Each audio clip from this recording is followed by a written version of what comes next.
Mike said it already, we're quite tight on time, so I'm going to introduce our first speaker for today.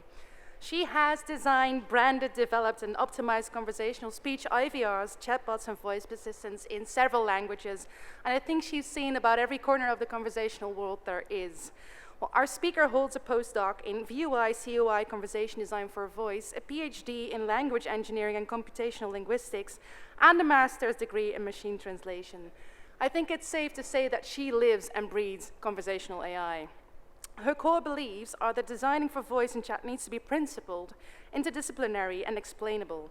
To tell us more about explainable VUI and conversation design, please welcome Dr. Maria Artoulaki.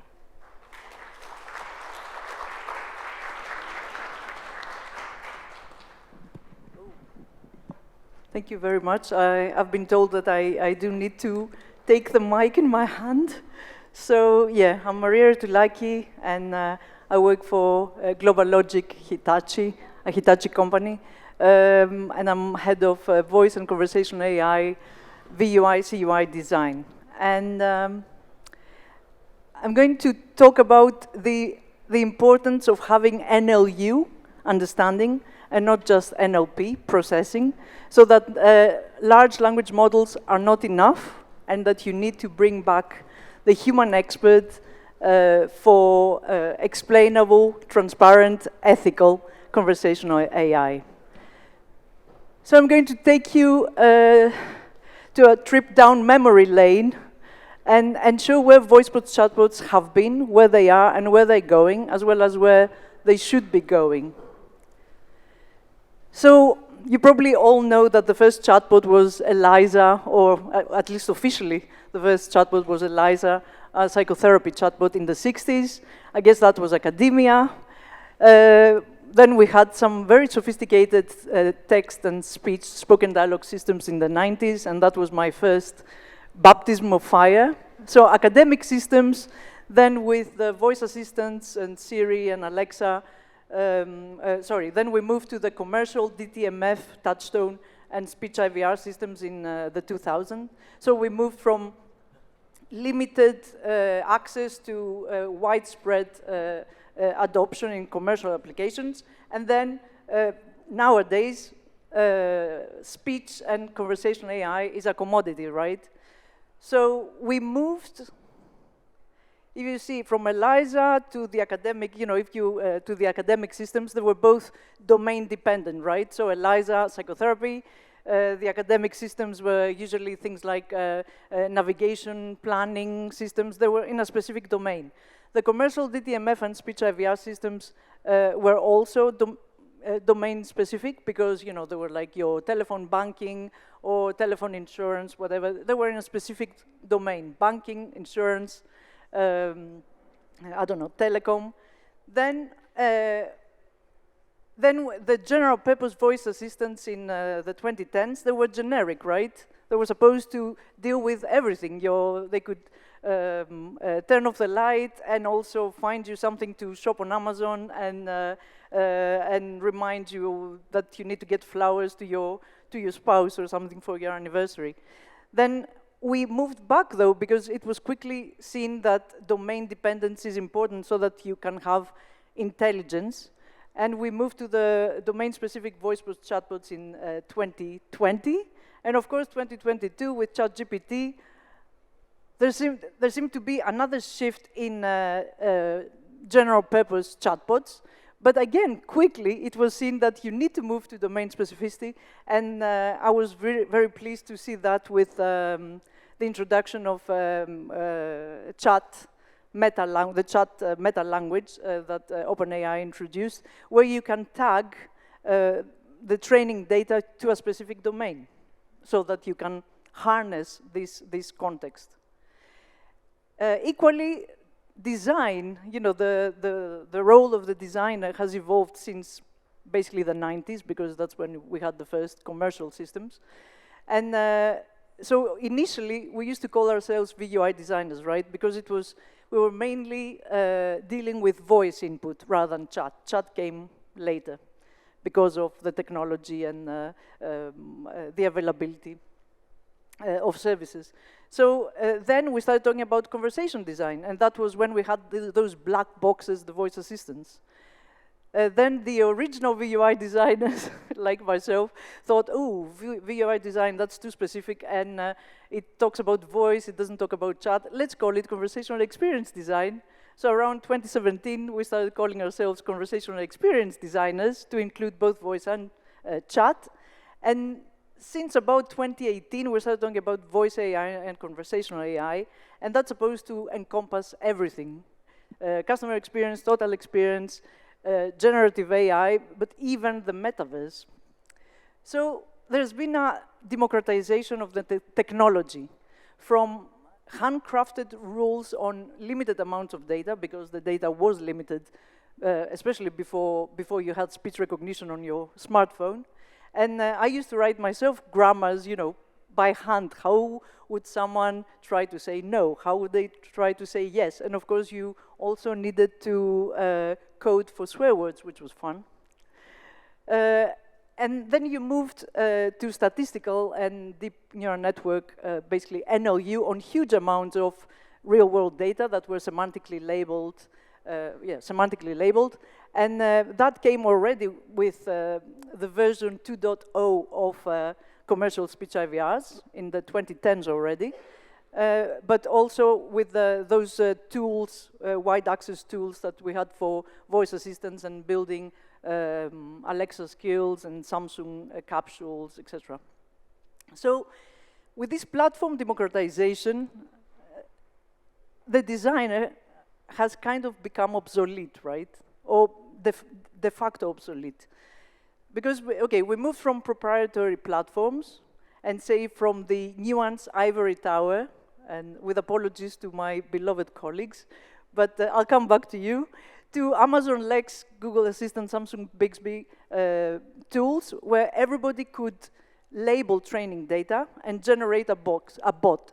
So you moved kind of from a black box to a white box, even though it's actually a gray box, I should say, and from the expert VUI, CUI designer to everyone, including the new breed of AI slaves, you know, the ones that check whether your ChatGPT dialogue was acceptable to you or not, and you, because all of us who have been trying out ChatGPT, the various versions, and other large language model chatbots, have been basically doing the work, training and retraining and tuning the chatbots. So we moved from having design control, and I would argue also ethical AI, to a lack of governance and, of course, ethics. And this technology democratization has brought implementation arrogance, I would argue, because we have massive adoption.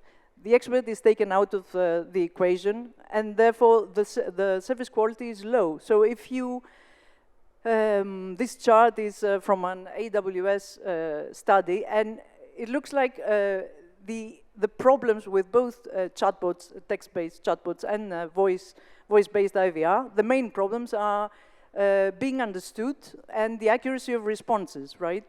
So. And I would argue that's because, basically, there is no design in the process. You have developers who just develop. And why is designing a natural language bot tricky? Because, as we know, natural language is unpredictable, messy, incomplete, ungrammatical, ambiguous.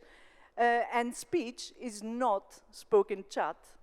Because with speech, you have the added complexity of hesitations and restarts, false starts, background noise, side speech, you know, turning around to speak to someone.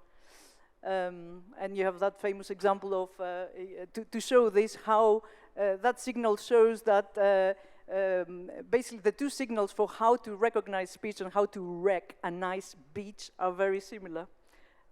And that's the whole point. And of course, language technology has limitations, because NLP and NLU can only be as good as the training data, and the training data often has ambiguity, inconsistencies, labeling inconsistencies, errors, as well as the well-known problems of bias and potential abuse.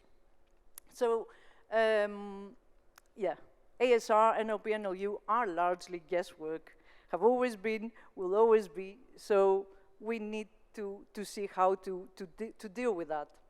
And explainable VUI, CUI, or conversation AI, conversation design, how to make voice bots and chatbots great again. Well, if you see this progression from, let's say, forget the 60s and the 90s, from around 2000 when we still had some handcrafted grammars that were not robust, to 2010s with statistical grammars that were quite robust with semantic annotation, 2020 with deep learning, that's like the voice assistants. They were not robust because they were generic, there was no, the context was just uncontrollable. Google Lambda and OpenAI ChatGPT in 2022, we have human feedback, so that's a good start. And they are often very robust. And now I preach for, well, design-led engineering. So we need to be design-led, but also continue to be data-driven. So the design needs to be informed by the data, the real-world data, but the human expert and human curation of the data should not be forgotten. So design-led, data-driven, you need to be data-driven so that you have optimal language coverage, right? Oh, and I think I only have 5 minutes left, great. But you need to be design-led so that you have transparency, reusability, and control. And, oh, I need to skip, obviously. I mean, you need the data to inform the design and the data to tune and optimize the design. And this is a process where you see where, in orange you have the design bits, and in petrol the data bits, and you see how you have a constant interaction of the two.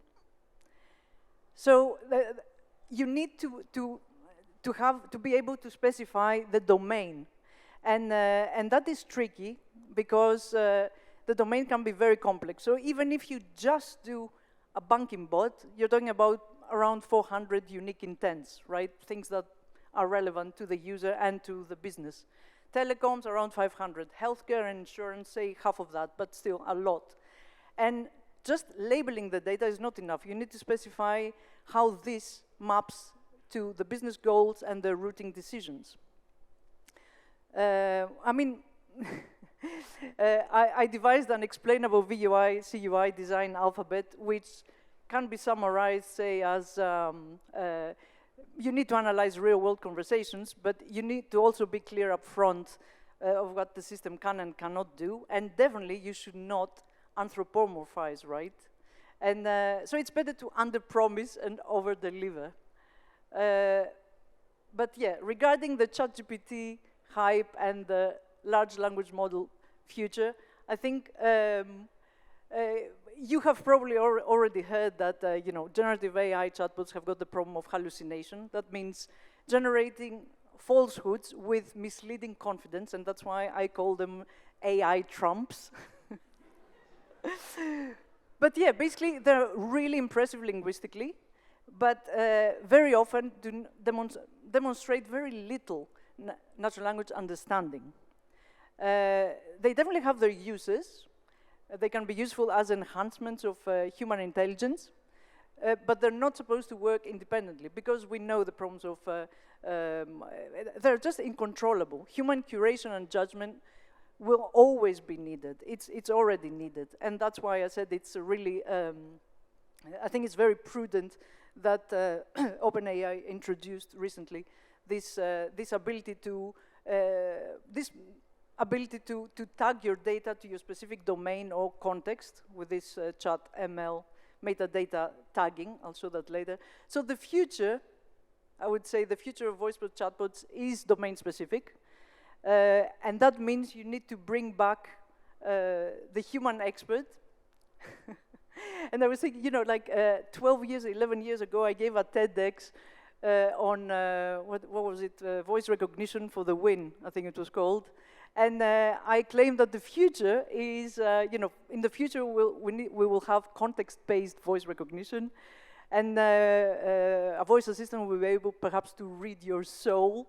That referred to, like being proactive and knowing what you want before you actually ask for it. And I guess I wasn't very wrong there. But yeah, cool design tools and terabytes of data and large language models are not enough. That's having NLP, processing, without the NLU, understanding. And that bots need to be domain dependent in order to work, because you need to know what your users, you need to identify the important use cases, and to be able to model that and see how it maps to your business needs and processes. And that also brings control in both the design and in the implementation. And that's why you need to bring back the human expert, the designer, the language speech data analyst, to curate, cross-check, clean up, and very importantly, correct the data. I think I need to stop now. Oh, okay, yeah. Probably I should probably leave minutes for some minutes for Q&A. Thank you.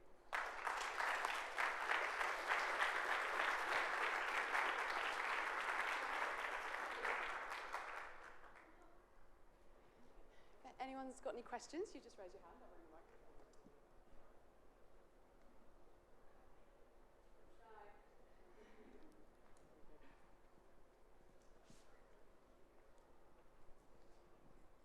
Thanks. First of all, that was amazing. Thank you so much. I really appreciated that. It was really. And I have so many questions. Unfortunately, most of them aren't necessarily connected directly to what you're talking about. But you touched briefly on context. Have you played or experimented with how context modifies the intent of an individual within a moment, and how do you serve for that? Like, it's something that also we're focusing quite a bit on, and it's not easy. Very quickly, because I'm sure I've already run out of time, I would say that this is when labeling your training data is important, and designing the labeling of the data, because that's where you would make the label more specific to take into consideration that context. Yeah. So, and that is why very often there is ambiguity. I mean, that's why you need the human expert, computational linguists and VUI, CUI designer, because they're gonna see the data and see, for example, oh, this utterance has the same intent label as that utterance, but they're actually completely different, even though they share some words, right?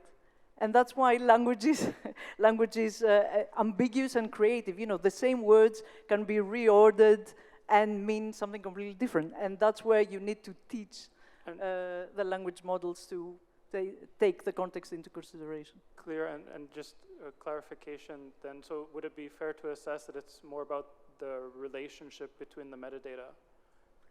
I guess, yeah, a simple way to put it, yes, I think that's fair, yes.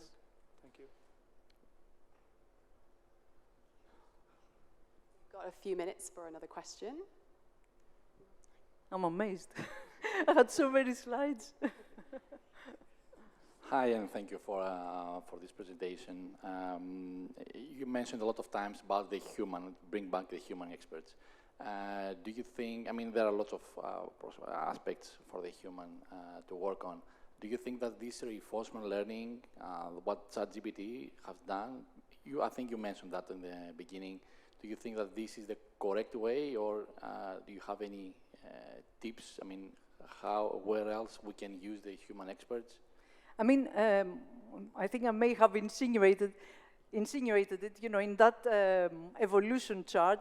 I do say that this is the right, it's going the right way, because you have the human element with the feedback, right?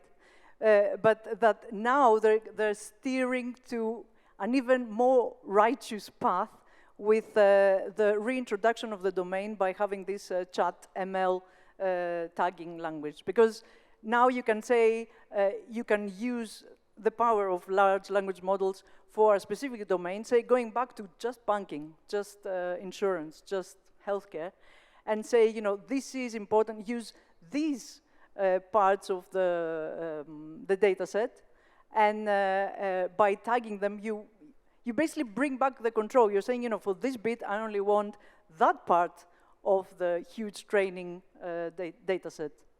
And that's the right way. But I forgot to say that I checked the other day, I found accidentally some guy who used ChatGPT to generate a poem in the style of Nick Cave, if you know him. He used to be an idol of mine when I was young.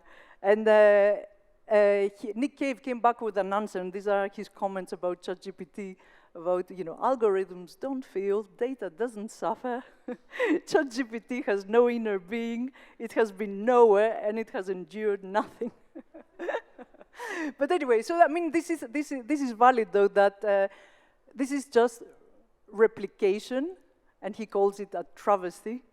But yeah, that's why we need to harness the power of large language models, because otherwise it's just a travesty. Sorry, I think Thank you.